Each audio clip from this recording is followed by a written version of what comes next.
আসসালামু আলাইকুম ওয়া রাহমাতুল্লাহি ওয়া বারাকাতুহু।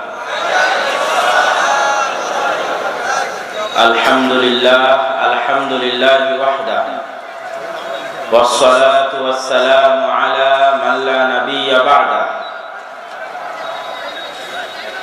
যাবতীয় প্রশংসা, হামদ ও সানা মহাপরাক্রমশালী আল্লাহ সুবহানাহু ওয়া তাআলার জন্য। সকলেই বলি আলহামদুলিল্লাহ।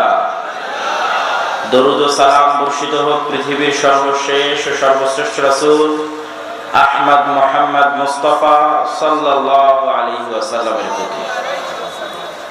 প্রিয় নীলফামারীবাসী, যতদূর পর্যন্ত মাইকের আওয়াজ যাচ্ছে সকলের উদ্দেশ্যে উদাত্ত আহ্বান যে প্রতিটি দিন আমরা শয়তানের যে আড্ডাগুলো আছে সেগুলোতে সময় দিচ্ছি। আজকের এই অনুষ্ঠানে এসেও, এই জান্নাতের বাগানের উদ্দেশ্যে এসেও যদি আমরা শয়তানের আড্ডায় বসে থাকি তাহলে এর চেয়ে হতভাগ্যের আর কিছুই নাই। অতএব যতদূর পর্যন্ত আওয়াজ যাচ্ছে সকলের প্রতি উদাত্ত আহ্বান থাকবে, শয়তানের সঙ্গ পরিত্যাগ করে এই জান্নাতের বাগানে চলে আসুন।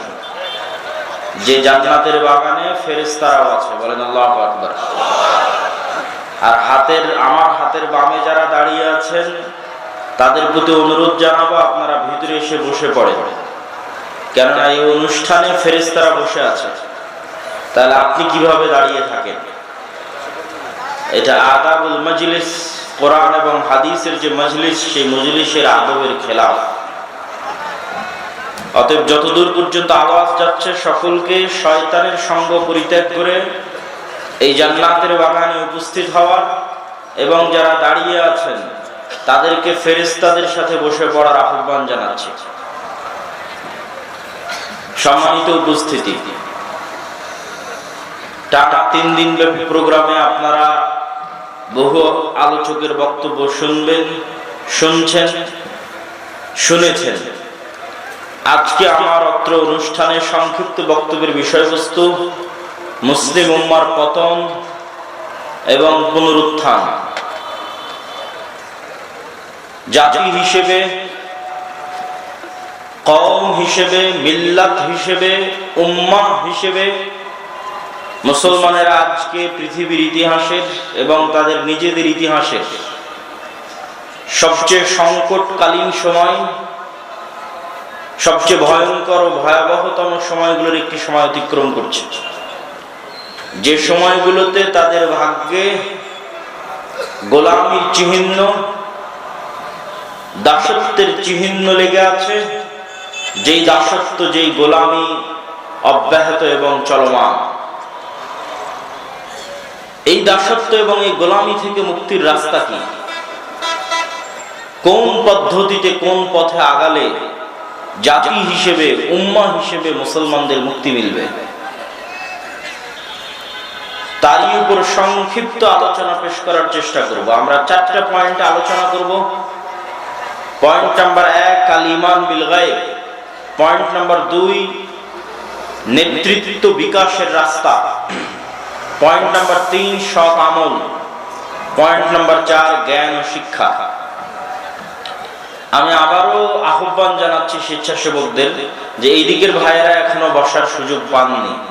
স্বেচ্ছাসেবক ভাইয়েরা দয়া করে মাঠে যারা যেখানে দাঁড়িয়ে আছে তাদের সবাইকে বসে পড়ার অনুরোধ জানান, যাতে মজলিসের আদব রক্ষা হয়। এবং আপনাদের প্রতি দত্ত আহ্বান যে বসেন। আমরা তো বক্তব্য 3-4 ঘন্টা দিব না যে আপনি ক্লান্ত হবেন, আমাদেরও অনেক দূরের পথ যেতে হবে। ফলত আপনাদের চেয়ে আমাদের তাড়া বেশি আছে, ব্যস্ততা বেশি আছে। অতএব অল্প সময় ধৈর্য ধরে কিছু শিখার চেষ্টা করেন, বসে পড়েন। প্রথম পয়েন্ট, ঈমান বিল গায়ব। মুসলমানদের মুক্তির কোনো রাস্তা নাই গায়েবের উপর ইয়াকিন ছাড়া এবং গায়েবের কার্যকরণের সূত্রের উপর জ্ঞান অর্জন ছাড়া। গায়েবের কার্যকরণের সূত্রের উপর জ্ঞান অর্জন করা, সেই সূত্রগুলো প্রয়োগ করা এবং গায়েবের উপর ইয়াকিন রাখা। যেমন দুনিয়ার কার্যকরণের সূত্রের উপর আপনার ইয়াকিন আছে, দুনিয়ার কার্যকরণের সূত্র অনুযায়ী আগুনে হাত দিলে আগুন জ্বলে যাবে, ছুরি দিয়ে কাটলে রক্ত বের হবে, মানুষ মারা যাবে। এইভাবেই এই দুনিয়াকে সেট আপ করা আছে।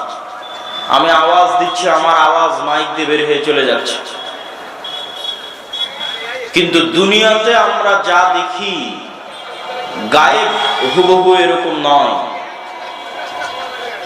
কোন সমস্যা? আপনারা যারা মিডিয়ার দায়িত্বশীল আছেন তারা একটু বসে পড়েন দয়া করে। গায়েবের উপর ইয়াকিন, তো গায়েবের নিজস্ব কার্যকরণের কিছু সূত্র আছে যা দুনিয়ার সাথে মিলে না। যেমন দুটো উদাহরণ দেই। আল্লাহ সুবহানাহু ওয়া তাআলা বলছেন, ইয়ামহাকুল্লাহুর রিবা ওয়া ইউরবিস সাদাকাত। দানে টাকা বাড়ে, সুদে টাকা কমে। এখন দুনিয়ার কার্যকরণের সূত্র অনুযায়ী আমি পকেটে 500 টাকা ছিল, 100 টাকা বের করে দিয়ে দিলাম। দুনিয়ার লজিকে টাকা কমলো না বাড়লো? টাকা কমলো। গায়েবে টাকা কমেনি। গায়েবের যে জগৎ আছে সেই জগতে এই দানটা টাকা বাড়ার ক্ষেত্রে কাজ করবে। সেটার প্রভাব আগামী 5 বছর, 10 বছর, 20 বছর, 30 বছর পরে দেখা যাবে। কিন্তু গায়েবের লজিকে এটা টাকা বাড়লো। আমি আপনাকে 100 টাকা কর্জ দিলাম, আপনি আমাকে 110 টাকা ফেরত দিলেন, টাকা বাড়লো, কিন্তু গায়েবে টাকা কমে গেছে। এবং গায়েবে যে টাকা কমে গেছে এইটা একদিন প্রকাশ পাবে, বাস্তব পৃথিবীতে প্রকাশ পাবে। তো গায়েবের কার্যকরণের সূত্র ভিন্ন, যা দুনিয়ার সাথে মিলবে না। যেহেতু আজকের এই অনুষ্ঠান মসজিদকে কেন্দ্র করে, আগের বক্তাও দানের কথা বললেন। কেন দান করতে হবে, কেন দান করতে হবে সে বিষয়ে দুই একটা পয়েন্ট বললে আপনাদের ভালো লাগবে। দিয়ে আমরা ঈমান বিল গায়েবের গভীর আলোচনায় প্রবেশ করব এবং মুসলমানদের পতন থেকে উত্থানের রাস্তা আজকে শিখে যাব। আজকের পৃথিবীতে যেমন মানুষ বিপদে পড়লে কেস, কোর্ট, কাচারি, ক্লিনিক, মেডিকেল, হাসপাতাল, যেখানেই যান টাকা খরচ হবে। কিয়ামতের মাঠেও আপনি বিপদে পড়বেন, কিয়ামতের মাঠেও আপনার নামে মামলা হবে আল্লাহর আদালতে। তো দুনিয়াতে যেমন মামলা হলে যেমন টাকা দিয়ে, জরিমানা দিয়ে আদায় করে বাঁচা যায়, রক্ষা পাওয়া যায়, মেডিকেল ক্লিনিকে টাকা দিয়ে চিকিৎসা করে একটা রাস্তা তৈরি হয়, ঠিক কিয়ামতের মাঠেও টাকা কাজে আসে।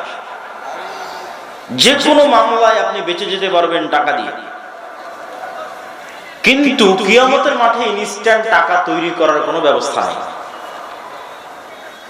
কিয়ামতের মাঠের টাকা অগ্রিম পৃথিবীতে থেকেই পাঠিয়ে যেতে হবে।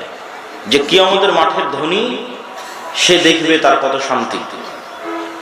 কেননা দুনিয়াতে মানুষের পক্ষে শতভাগ ইবাদতের গ্যারান্টি দিয়ে জান্নাত পাওয়া সম্ভব নয়, আবার শতভাগ গুনাহ মুক্ত থেকে জান্নাত পাওয়া সম্ভব নয়।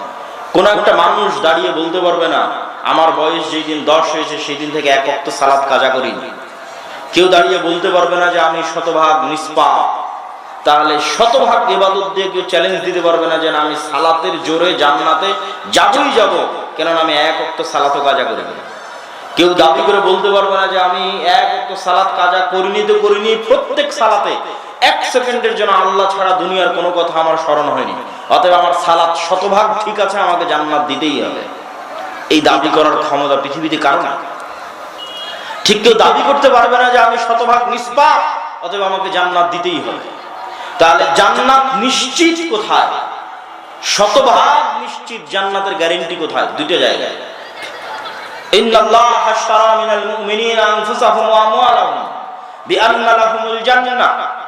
যদি মানুষ নিজের নফসটা আল্লাহর রাস্তায় যুদ্ধ করতে করতে শহীদ হয়ে যায়, তাহলে এই নফস যখন বের হয়ে যাবে শহীদ অবস্থায়, যত ইবাদতে কমতি আছে সকল কমতি, আর যত গুনাহ আছে সকল গুনাহ, সবগুলোর কাফারা এই এক নফস শহীদ হওয়া একাই যথেষ্ট। বলেন আল্লাহু আকবার। যাদের হাতে শহীদ হওয়ার রাস্তা নাই, তার রাস্তা আমওয়ালাহুম, জান্নাত বিক্রি হবে টাকার বিনিময়ে। আল্লাহ সুবহানাহু ওয়া তাআলা মানুষের সাথে ব্যবসা করবে লাভজনক। হাল আদুল্লুকুম আলা তিজারাতিন তুনজিকুম মিন আযাবিন নার। হে দুনিয়ার মানুষ, তোমাদেরকে কি এমন একটা ব্যবসার কথা বলে দেব না যে ব্যবসা শতভাগ সফল, যে ব্যবসায় লেনদেন হবে আল্লাহর সাথে। যখন দুনিয়াতে মানুষ ব্যবসা করে ধরেন আপনি গুলশানে একটা প্লট বা ফ্ল্যাট কিনবেন, টাকাটা আপনি ওই প্লট ফ্ল্যাটের মালিককে দিয়ে দিচ্ছেন, তারপরে সে আপনাকে প্লট ফ্ল্যাট দিয়ে দিচ্ছে। আল্লাহ এবার জান্নাতে প্লট এবং ফ্ল্যাট বিক্রি করবে, কিন্তু আল্লাহর সাথে ব্যবসা কেন শতভাগ লাভজনক? আল্লাহর সাথে ব্যবসা এই জন্য শতভাগ লাভজনক যে আপনি যে জান্নাতের প্লট আর ফ্ল্যাট কিনবেন টাকা দিয়ে, সেই টাকাটা তো আপনি আল্লাহর কাছে পৌঁছাতে পারবেন না। কেন? আল্লাহ টাকার মুখাপেক্ষী নয়, আল্লাহ খাদ্যের মুখাপেক্ষী নয়। তাহলে শতভাগ লাভজনক কি? এই যে মসজিদে যদি ফ্যান লাগান, তো এই ফ্যানের বাতাস কে খাবে? আপনি খাবেন। যে লোকটা টাকা দিয়েছে সেই ফ্যানের বাতাসটা খাবে। মসজিদে যদি এসি দেন, কে এসির হাওয়া খাবে? যে দিয়েছে সেই খাবে। আপনি আল্লাহর রাস্তায় কুরবানি দিলেন, গোস্তটা কে খাবে? আপনি খাবেন। তাহলে ফাও ফাও ফিরি ফিরি ফিরি ফিরি আল্লাহ আপনাকে জান্নাত দিয়ে দিচ্ছে টাকার বিনিময়ে। বলেন আল্লাহু আকবার। এই জন্য আল্লাহ বলেছে শতভাগ লাভজনক। তোমার টাকা তোমার কাছেই থেকে যাবে, তুমিই খাবা, তুমি আশেপাশের গরিব মিসকিনকে খাও, মানুষই খাবে। তোমাদের মাদ্রাসা হলে তোমাদের ছেলে মেয়েরাই পড়বে, তোমাদের লোকজনে চাকরি বাকরি করে সেখান থেকে টাকা নেবে। মসজিদে তোমরাই ফ্যানের বাতাস, তোমরাই সালাত আদায় করবা, তোমাদের ছেলে মেয়েরাই বক্তব্য শিখবে। কিন্তু মধ্যখান থেকে ফিরি ফিরি ফাও ফাও আমি তোমাদেরকে জান্নাত বিক্রি করে দেবো। নিশ্চিত জান্নাত পাবে, কিয়ামতের মাঠে ধনী অবস্থায় উঠতে হবে। না হলে ওই যে ইবাদতের কমতিগুলো আছে, গুনাহগুলো আছে, মানুষজন মামলা মোকদ্দমা নিয়ে আসবে, আল্লাহ অমুক আমার নামে গীবত করেছে, অমুক অপবাদ দিয়েছে, অমুক টাকা মেরে নিয়েছে, কত পাওনাদার আসবে, কোত্থেকে দিবেন? আগে থেকে যদি টাকা জমা না করেন দিবেন কোথায় থেকে? এই জন্য পরকালের ব্যাংকে টাকা জমা করতে হবে, এটার বিনিময়ে জান্নাত বিক্রি হবে। এটাই একমাত্র রাস্তা যেটাতে নিশ্চিত জান্নাত কিনা যাবে। এই জন্য নিয়ত থাকতে হবে, আরো বেশি টাকা ইনকাম করব, আরো বেশি আল্লাহ রাস্তায় দান করব, আরো বেশি টাকা ইনকাম করব, আরো বেশি আল্লাহ রাস্তায় দান করব, দুনিয়া থেকে জান্নাত ক্রয় করে নিয়ে বিদায় নেব। এই দৃঢ় প্রতিজ্ঞা থাকতে হবে। এই জন্য রাসূলুল্লাহ সাল্লাল্লাহু আলাইহি ওয়াসাল্লাম বলেছেন, দুই ধরনের মানুষের সাথে ঈর্ষা করা যায়। এক, যাকে আল্লাহ জ্ঞান দিয়েছে, দুই, যাকে আল্লাহ টাকা দিয়েছে, আবার ওই টাকা আল্লাহর রাস্তায় ব্যয় করার তৌফিক দিয়েছে। দুনিয়াতে এরকম মানুষের সংখ্যা খুবই কম। কোটিপতি হতে পারে কিন্তু খরচ করছে দুবাইয়ে, লন্ডনে, বিনোদনে, মদে, বারে, জুয়ায়, নারীতে, আড্ডায়, নষ্ট করে দিচ্ছে টাকা। খুব কম সংখ্যক মানুষ যাকে আল্লাহ কোটিপতি করেছে, আবার ওই কোটিপতিকে আল্লাহর রাস্তায় ব্যয় করার সুযোগ দিয়েছে। বলেন আল্লাহু আকবার। এই নিয়ামত, ঈর্ষান্বিত নিয়ামত, যে নিয়ামত আল্লাহ উসমানকে দিয়েছিলেন, জুবাইর, তালহা, আব্দুর রহমান বিন আওফ তাদেরকে দিয়েছিলেন। মাল্টি বিলিয়নার, কোটিপতি, লাখপতি। আজকের বাংলাদেশ, ইউরোপ, আমেরিকার সরকারেরা অত ধনী নয়, উসমান রাদিয়াল্লাহু তাআলা আনহু যত ধনী ছিলেন। চলেন ঈমান বিল গায়ব। ঈমান বিল গায়বে ইয়াকিন ছাড়া মুসলমানদের মুক্তির কোনো রাস্তা নাই। দানের যে কথা বললাম, এটার সাথে যদি জালসা কর্তৃপক্ষ চায় আপনাদের কাছ থেকে বৈঠকি কোনো দান আদায় করতে, আপনারা সেটাতে অংশগ্রহণ করতে পারেন, যদি স্বেচ্ছাসেবকরা আপনাদের মধ্যে যায়। এটা বলে নিয়ে আমি আমার বক্তব্য সামনের দিকে আগাচ্ছি, যাতে এটা নিয়ে আর কোনো কথা না থাকে। তো ঈমান বিল গায়ব, ঈমান বিল গায়বে ইয়াকিন ছাড়া মুসলমানদের, হ্যাঁ যেতে পারে, দানের কথা বললাম, যেতে পারে। ঈমান বিল গায়বে ইয়াকিন ছাড়া মুসলমানদের মুক্তির কোনো রাস্তা নাই। ঈমান বিল গায়ব জিনিসটা কি? আজকে এখানে আব্দুল্লাহ বিন আব্দুর রাজ্জাক উপস্থিত হয়েছে, এটা একটা হিন্দু যদি দেখে বিশ্বাস করবে না করবে না? বলেন করবে না করবে না? নিজে চোখে দেখতেছে, কেন করবে না? রাত হয়ে গেছে, অন্ধকারাচ্ছন্ন, এখন রাত, কে বিশ্বাস করবে না? চোখে দেখতেছে রাত। সকালে সূর্য উঠেছে, কে বিশ্বাস করবে না? কিন্তু এই মাহফিলে, এই মঞ্চে ফেরেশতারা বসে আছে, এটা কে বিশ্বাস করবে? ঈমান, যার অন্তরে ঈমান আছে সে বিশ্বাস করবে। না দেখা জিনিসে বিশ্বাস করার নাম ঈমান। দেখা জিনিসে কাফেরও বিশ্বাস করে, দেখা জিনিসে মুশরিকও বিশ্বাস করে।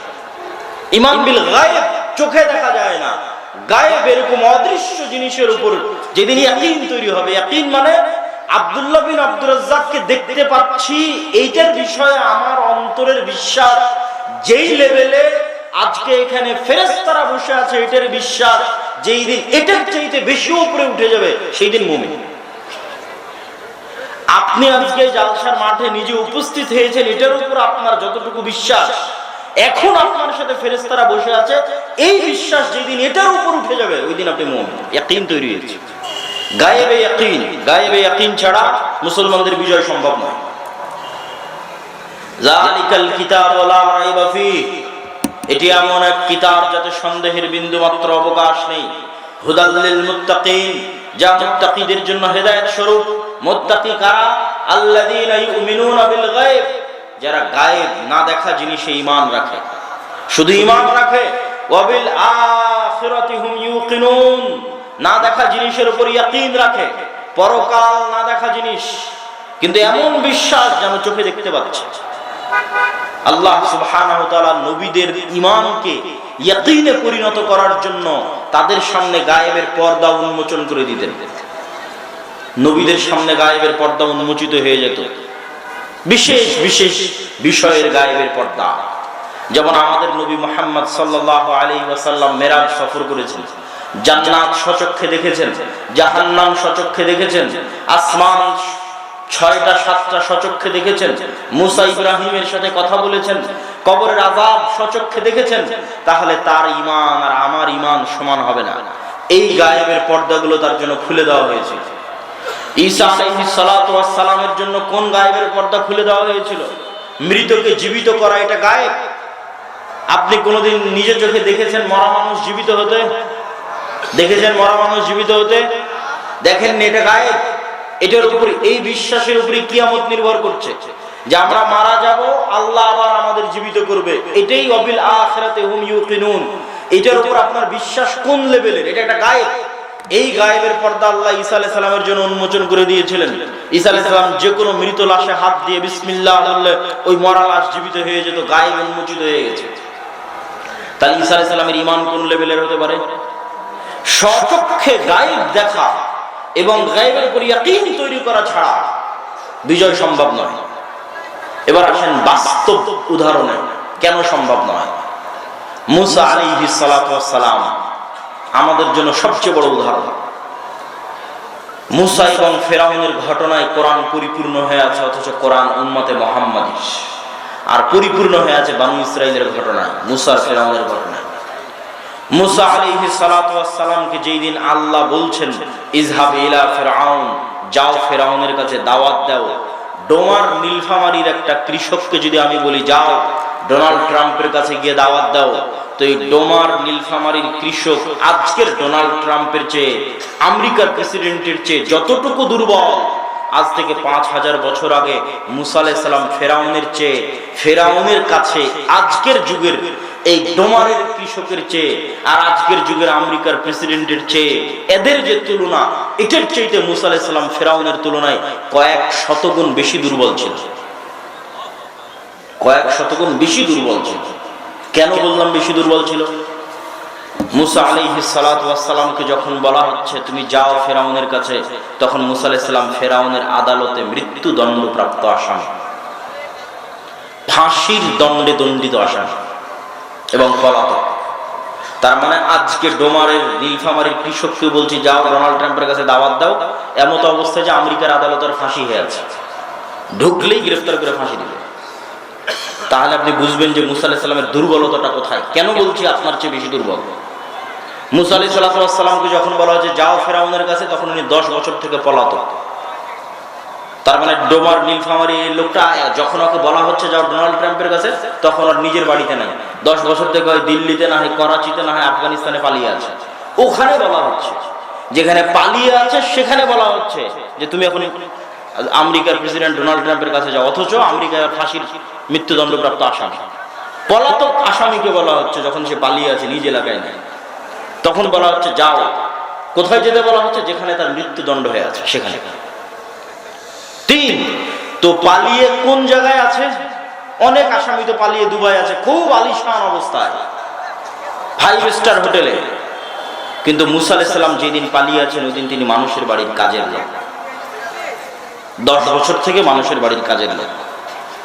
তাহলে মানুষের বাড়ির একটা কাজের লোককে বলা হচ্ছে যে 10 বছর থেকে পলাতক, নিজ এলাকায় নাই, এমন দেশে যেতে বলা হচ্ছে যেই দেশে তার নামে মৃত্যুদণ্ড প্রাপ্ত হয়ে আছে। পয়েন্ট নাম্বার 4, কেন মুসা আলাইহিস সালাম আজকের ডোমারের কৃষকের চেয়ে দুর্বল? পয়েন্ট নাম্বার 4, আজকের এই ডোমার নীলফামারীর কৃষকের নিজের জমি জায়গা আছে, বাড়ি ঘর আছে, আত্মীয় স্বজন আছে, পাড়া প্রতিবেশী আছে, বললে চিনবে অমুক আমার বাবা, অমুক আমার দাদা, অমুক আমার চাচা। আর মুসা আলাইহিস সালাতু ওয়াস সালামকে যেই দিন বলা হচ্ছে যেতে, ওই দিন মুসা আলাইহিস সালামের মা পরিচয় দিতে পারে না যে এটা আমার ছেলে, কেননা যেই দিন পরিচয় দেওয়ার সেদিন পরিচয় দিলে জবাই করে দেওয়া হতো। মানে এমন গোলাম জাতির সদস্য মুসা আলাইহিস সালাম, এমন গোলাম কওমের সদস্য যারা পরিচয় দিতে পারে না, আত্মীয় স্বজন পিতা মাতা পরিচয় দিতে পারবে না যে এটা মুসা আমাদের সদস্য। এমন ভয়াবহ গোলাম জাতির সদস্য মুসা আলাইহিস সালাম। এত করুণ অবস্থায় মুসা আলাইহিস সালামকে বলা হচ্ছে ফেরাউনের কাছে যেতে। মুসা আলাইহিস সালাম যাবে কেন? এটা অসম্ভব, পৃথিবীর কোন লজিকে এটা সম্ভব নয়। আজকে যেমন আপনার লজিকে এটা অসম্ভব মনে হচ্ছে, নীলফামারী থেকে একজন গিয়ে আমেরিকা ডোনাল্ড ট্রাম্পের কি করবে? সম্ভব। এই নীলফামারীর এই ডোমারের মানুষকে যদি একবার চিনানো যায় গায়েব কি, ইমান বিল গায়েবে যদি ইয়াকিন তৈরি করা যায়, মুসা আলাইহিস সালামও পারবে। এত দুর্বল অবস্থায় থাকার পরও মুসা আলাইহিস সালাম বিজয়ী হবে। রাস্তা একটাই, মুসা আলাইহিস সালামকে দেখাতে হবে গায়েব। স্বচক্ষে যে পৃথিবী দেখছে এই পৃথিবী কিছুই নয়। মুসা আলাইহিস সালাতু ওয়াস সালামকে গায়েব দেখানোর জন্য আল্লাহ বললেন, মুসা তোমার হাতে কি লাঠি, লাঠি ছাড়ো, সাপ হয়ে যাবে। মুসা আলাইহিস সালামকে আল্লাহ বললেন না, মুসা জান্নাত থেকে আসমান থেকে একটা স্পেশাল লাঠি নিয়ে এসেছি, এই স্পেশাল লাঠিটা ছাড়ো, সাপ হয়ে যাবে। তাহলে গায়েবে ইয়াকিন তৈরি হতো না। জান্নাতের স্পেশাল লাঠি সাপ হতেই পারে, আসমান থেকে আসা স্পেশাল লাঠি সাপ হতেই পারে। কিন্তু যেই লাঠি মুসা ব্যবহার করছে 10, 15, 20, 30 বছর থেকে, নিজের ব্যবহারই আছে, ওই লাঠি এতদিন সাপ হলো না, আজকে কিভাবে সাপ হয়ে যায়? এটা হলো গায়েব। মুসা আলাইহিস সালাতু ওয়াস সালাম এবার জানতে শিখলেন যে না, স্বচক্ষে যে পৃথিবী দেখছে এই পৃথিবী সবকিছু নয়, বরং এই পৃথিবীর একচ্ছত্র অধিপতি হচ্ছেন যিনি সর্বশক্তিমান, যা ইচ্ছা তাই করতে পারেন, তিনি হচ্ছে আল্লাহ সুবহানাহু ওয়া তাআলা। বলেন আল্লাহু আকবার। এবার মুসা আলাইহিস সালাম পারবে ফেরাউনের দরবারে যেতে, ফেরাউনের সাথে কথা বলতে, এবং এইরকম দুর্বল অবস্থায় বিজয় ছিনিয়ে আনতে। পৃথিবীর ইতিহাসে কোনোদিন মুসলমানদের বিজয় শক্তিশালী অবস্থায় হয়নি। পৃথিবীর ইতিহাসে কোনোদিন নবীদের বিজয় শক্তিশালী অবস্থায় হয়নি, দুনিয়ার লজিকে হয়নি। পৃথিবীর ইতিহাসে নবীদের বিজয়, মুসলমানদের বিজয় দুর্বল অবস্থায় হয়েছে, গায়েবের মদদে হয়েছে, গায়েবের সহযোগিতায় হয়েছে। 3-4টা উদাহরণ দেব। একটা মুসা আলাইহিস সালামের গেল, আরো একটা মুসা আলাইহিস সালামের। তবে তারপরে মুসা আলাইহিস সালাতু ওয়াস সালাম যখন নদী পার হলেন, ফেরাউন ডুবে গেল, তখন বনু ইসরাঈলরা বলল আমাদের ডাল, চাল, আদা, রসুন, পেঁয়াজ লাগবে। বলল ফিলিস্তিনে যাও, যুদ্ধ করো। বলল যুদ্ধ করতে পারবো না, বিশাল 20 তলা, 30 তলা, 40 তলার সমান মানুষ বসবাস করে ফিলিস্তিনে, আমালেকা গোত্র, ওদের সাথে আমাদের শক্তি ক্ষমতা হবে না, পারবো না। তখন 2 জন মানুষ যাদের ঈমান বিল গায়বে ইয়াকিন ছিল, এরা বলল আমরা যুদ্ধ করব, কেন এদের গায়বে ইয়াকিন ছিল। তারপরে আল্লাহ 40 বছরের শাস্তি অবতীর্ণ করলেন। 40 বছরের শাস্তির মধ্যে মুসা আলাইহিস সালাম মারা গেলেন। ইউশা বিন নুন নবী হলেন। ইউশা বিন নুন ওই 2 জনের একজন। ইউশা বিন নুন নবী হওয়ার পর বনি ইসরাইলকে বললেন যা হওয়ার হয়েছে ক্ষমা চাও, যুদ্ধ করো। বনি ইসরাইলকে নিয়ে যুদ্ধে অবতীর্ণ হয়ে গেলেন। শুক্রবার বিকেল বেলা ইউশা বিন নুন দেখছেন যে আর একটু যুদ্ধ চললেই যুদ্ধে জিতা যাবে, কিন্তু সূর্য ডুবে ডুবে, এখন যদি সূর্য ডুবে যায়, শনিবার সন্ধ্যায় শনিবার শুরু হয়ে যায়, শনিবার মুসা আলাইহিস সালামের দিনে যুদ্ধ হারাম, যুদ্ধ বন্ধ করে দিতে হবে। তখন ইউশা বিন নুন সূর্যকে বলছে, আল্লাহকে বলছে, আল্লাহ এই সূর্যকে থামিয়ে দেন। ইউশা বিন নুনের কাছে এটা কতটা সিম্পল, কতটা সহজ। কেমনে চিন্তা করতে পারে একটা মানুষ যে সূর্যকে থামানো যাবে? তখনই চিন্তা করতে পারে যখন ওর গায়েবের নলেজ আছে, গায়েবের জ্ঞান আছে। দুনিয়ার লজিকে সম্ভব নয়। ইউশা বিন নুনের গায়েবে ইয়াকিন কোন পর্যায়ে যে এখন যুদ্ধ লম্বা করতে হবে, তো মাথায় চিন্তা এসেছে কি থামাতে হবে? সূর্য থামাতে হবে। চিন্তা করা যায়? গায়েবে ইয়াকিন কোন পর্যায়ের হলে মাথায় চিন্তা আসতে পারে সূর্য থামাতে হবে? আল্লাহ সুবহানাহু ওয়া তাআলাকে বললেন আল্লাহ সূর্য থামিয়ে দেন। আল্লাহ সুবহানাহু ওয়া তাআলা পৃথিবীর ইতিহাসে প্রথমবারের মতো সূর্য থামিয়ে দিলেন। তো ইউশা বিন নুন দুনিয়ার শক্তিতে বিজয়ী হয়নি। কার শক্তিতে বিজয়ী হয়েছে? আল্লাহর শক্তিতে বিজয়ী হয়েছে। মুসলমানদের বিজয় দুনিয়ার শক্তিতে সম্ভব নয়। মুসলমানদের বিজয় সম্ভব গায়েবের শক্তিতে। তো গায়েবের শক্তি কেমনে আপনার সহযোগিতা করবে, গায়েবী মদদ কেমনে পৃথিবীতে নেমে আসবে, ওটাই জানতে হবে। সেটা জানাই হলো আজকের বক্তব্যের বিষয়বস্তু। উদাহরণ নাম্বার 3, আল্লাহ সুবহানাহু ওয়া তাআলা দাউদ আলাইহিস সালাতু ওয়াস সালামের জেরুজালেম বিজয়ের ঘটনা বলতেছে। দাউদ আলাইহিস সালাম একবার জেরুজালেম বিজয় করেছে, এটা ঈসা বিন নুনের পরে। ঈসা বিন নুন যে জেরুজালেম বিজয় করলো, তারপরে আবার জেরুজালেম হাতছাড়া হয়ে গেছিল পাপের কারণে। বনী ইসরাঈল এরা ঠিক বনী ইসরাঈলরা এরকম 2 নম্বরই রাস্তা অবলম্বন করতো সবসময়। এদেরকে আল্লাহ বলল শনিবারের দিন মাছ ধরবো না, এরা শনিবারের দিন বেড়া বানা দিয়ে মাছ ঘিরে রেখে রবিবারের দিন ধরেছে। কি পরিমাণ 2 নম্বর বুদ্ধি এদের মাথায় কাজ করে। এই জন্য এদের উপর আল্লাহ মাঝে মধ্যে শাস্তি দেয়। জেরুজালেম থেকে বের করে দিয়েছে, বের করে দেওয়ার পর এখন আবার জেরুজালেম বিজয় করতে হবে। তো আল্লাহ সুবহানাহু ওয়া তাআলা তালুতকে বাদশা বানিয়েছে। এটা লাস্টে আরেকবার বলবো, আমরা মেইন পয়েন্টে চলে যাই। এবং বলেছে নদীতে পানি পান করা যাবে না, যারা পানি পান না করে সাঁতার দিয়ে উঠতে পারবে তারাই যুদ্ধ করবে। মাত্র 300 জন অথবা 313 জন মানুষ নদীতে পানি পান না করে সাঁতার দিয়ে উঠতে পেরেছে। সাঁতার দিয়ে উঠে দেখে বিশাল বাহিনী জালুতের, বাদশা জুলিয়েটের বিশাল বাহিনী, লক্ষ লক্ষ সেনাবাহিনী। আর যুদ্ধ করার জন্য বনী ইসরাঈল কয়জন উঠেছে? 300 জন, 300 থেকে 313 জন। এরা এখন যুদ্ধের মাঠে গিয়ে বলছে ক্বালু লা তাকাতা লানাল ইয়াওমা বিজালুত ওয়া জুনুদিহি। এক বাক্যে বলে দিয়েছে লা তাকাতা লানাল ইয়াওমা। এই বাক্যের অর্থ আমার পক্ষে তৈরি করা সম্ভব না। বলছে আমাদের তো কোনো শক্তিই নাই, সম্ভবই নয় জালুতের বিরুদ্ধে যুদ্ধ করা। লা তাকা, আমরা তো 0 নাম্বার নই যে আজকে জালুতের বিরুদ্ধে আমরা দাঁড়াবো। 19-20 হলে হয়, 18-20 হলে হয়, 0-1 সে কিভাবে সম্ভব? 1-1 সে কিভাবে সম্ভব? লা তাকাতা লানাল ইয়াওমা বিজালুত ওয়া জুনুদিহি। আজকে জালুতের বাহিনীর সামনে দাঁড়ানোর ন্যূনতম সক্ষমতা আমাদের নাই।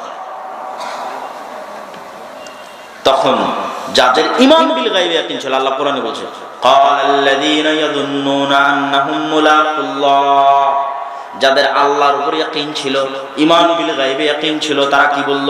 কাম মিন ফিয়াতিন কালিলাতিন গালাবাত ফিয়াতান কাসীরাতান বিইজনিল্লাহ।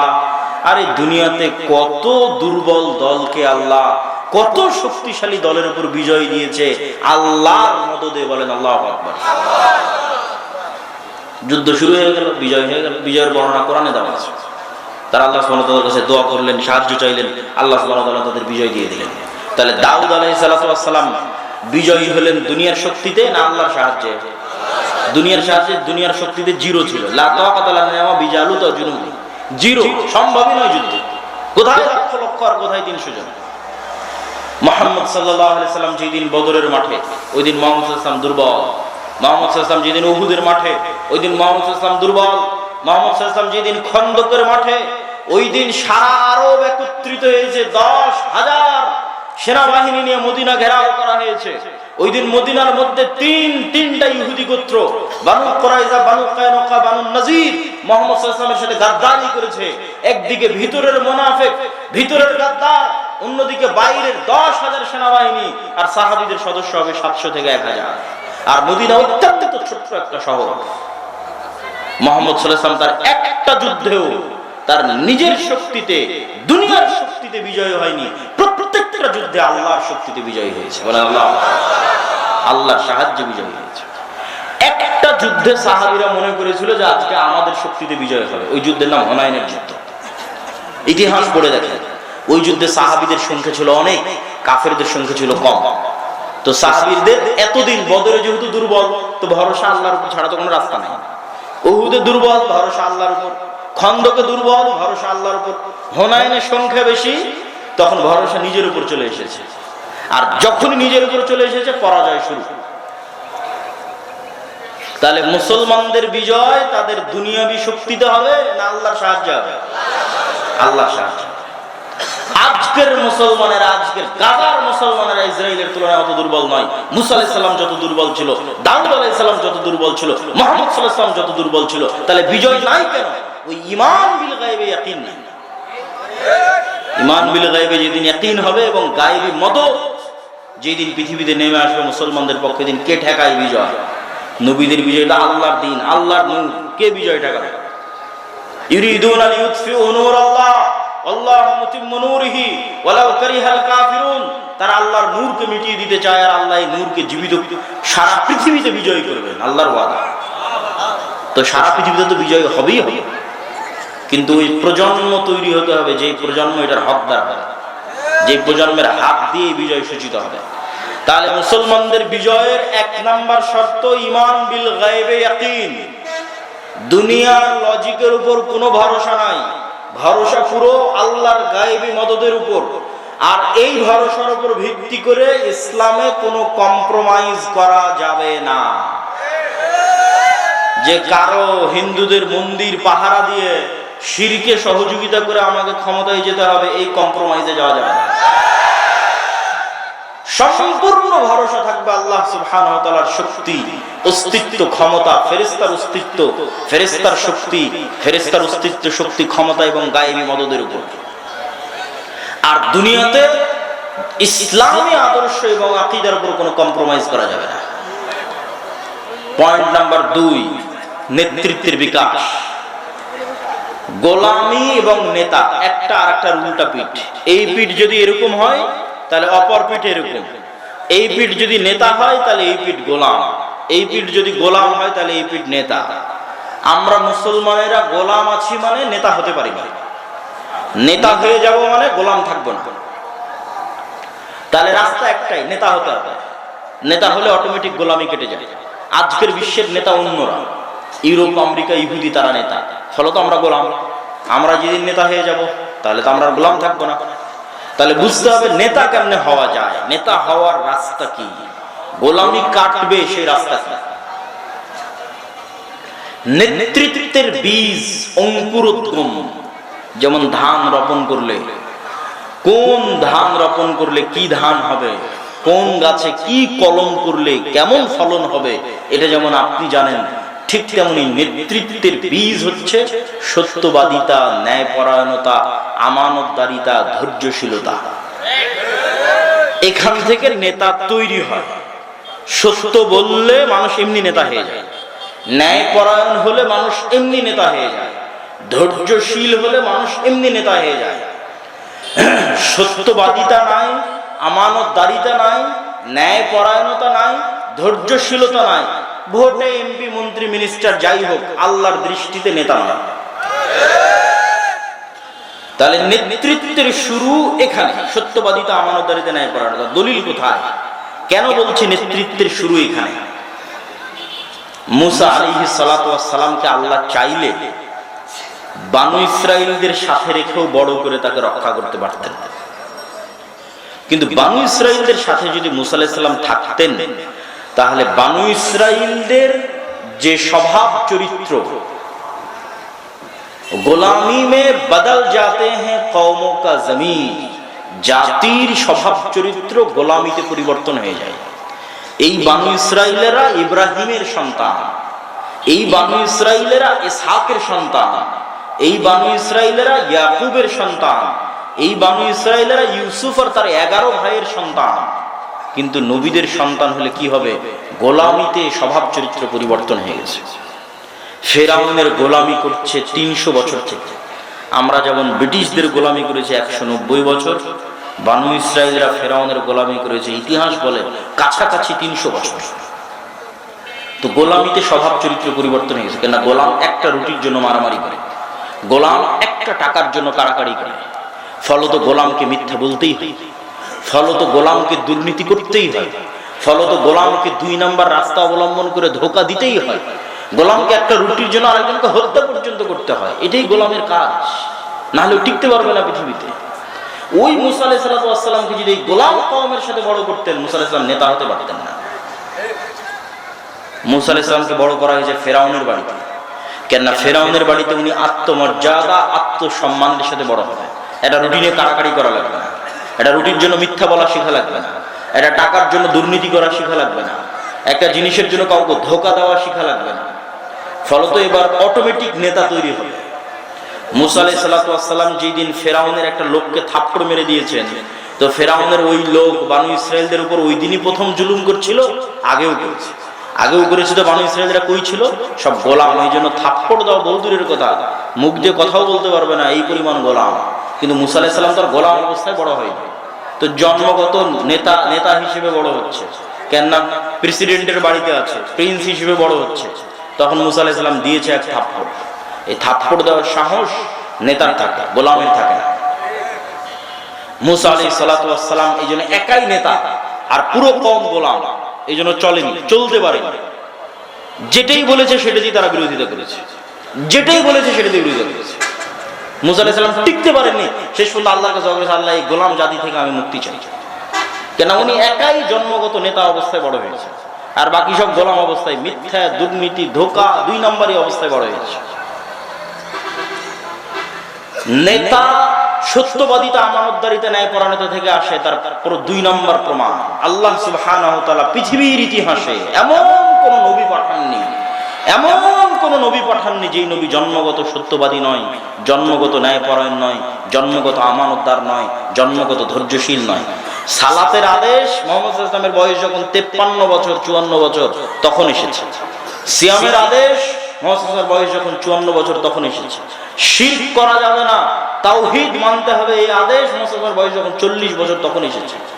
কিন্তু মুহাম্মদ সাল্লাল্লাহু আলাইহি ওয়াসাল্লাম সত্য বলে জন্মগত, বলেন আল্লাহু আকবার। ওহী এসে মুহাম্মদ সাল্লাল্লাহু আলাইহি ওয়াসাল্লামকে বলেনি যে মুহাম্মদ তুমি একদিন মিথ্যা বলেছো, আজকে থেকে সত্য বলো। নাউজুবিল্লাহ, জি না।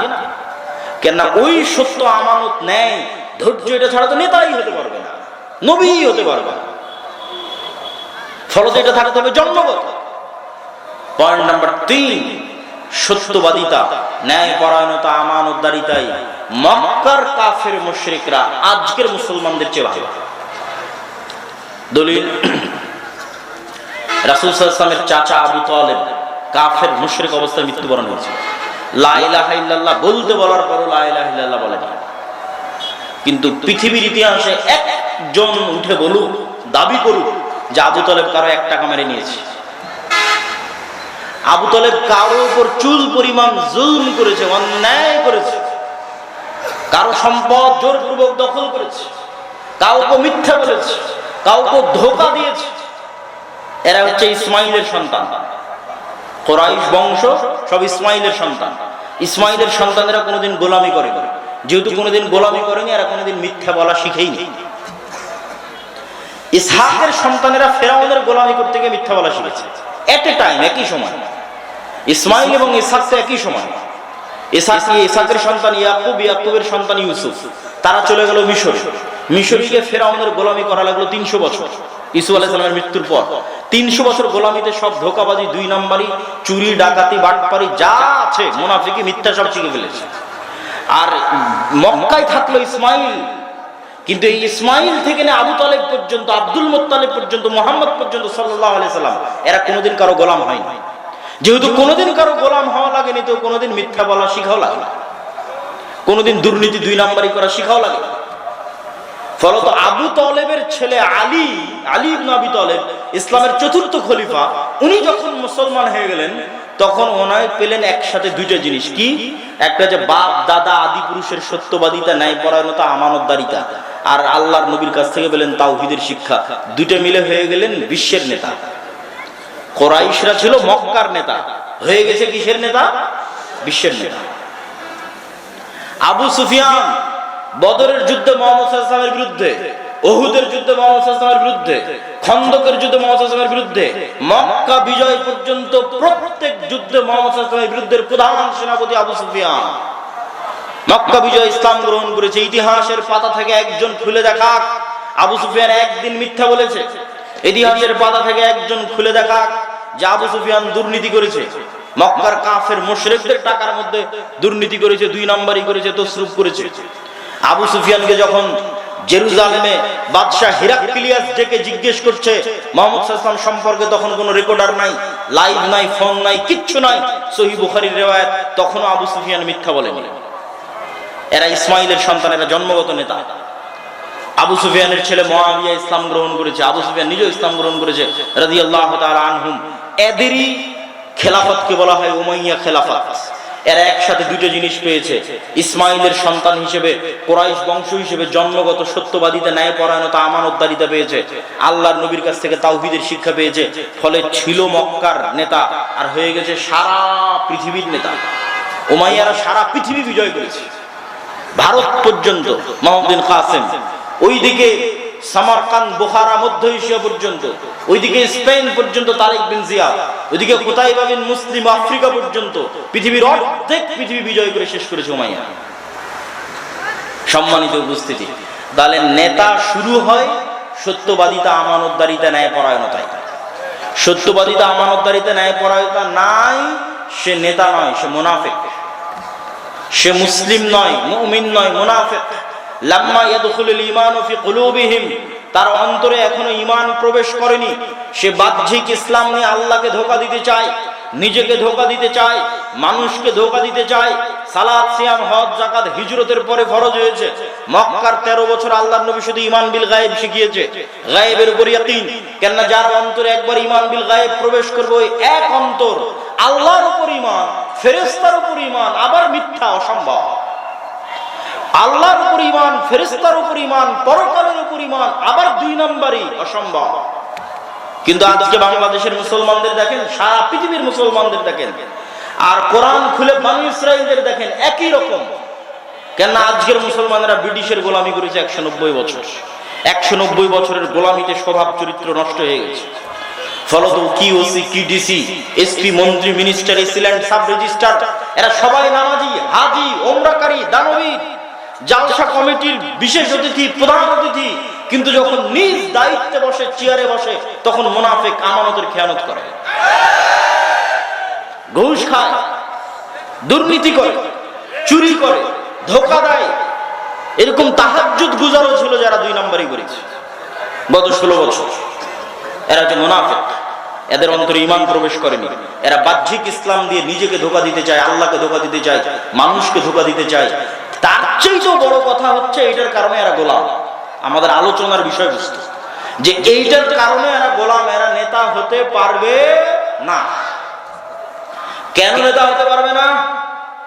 এই জন্যই মুসলমানদের মধ্যে গণতন্ত্র এবং সুদ, এই দুটো প্রথা ইহুদি খ্রিস্টানেরা মুসলমানদের মধ্যে কন্টিনিউ রেখেছে, যাতে মুসলমানদের মধ্যে মিথ্যা বলার কালচার অব্যাহত থাকে। একজন সত্যবাদী নেতা যাতে উঠে আসতে না পারে, তার জন্য গণতন্ত্র। কেন একই আসনের এক দলের নেতা আর এক দলের নেতার বিরুদ্ধে মিথ্যা তো বলবেই। একই দলের একই আসনে মনোনয়ন প্রার্থী একজন আরেকজনের বিরুদ্ধে মিথ্যা বলবে, 2 নম্বরই করবে, ধোঁকা দিবে, টাকা দিয়ে মনোনয়ন কিনে নিয়ে আসবে। এরা গোলাম কেন? এরা এই জন্য গোলাম যে এই মিথ্যুক, এই দুর্নীতিবাজ এমপি, মন্ত্রী, মিনিস্টার যেদিন দেশের দায়িত্ব নিবে, ওই দিন আমেরিকা, ভারতের টাকার কাছেও বিক্রি হয়ে যাবে। তাহলে নেতা থাকলো না, গোলাম হয়ে গেল।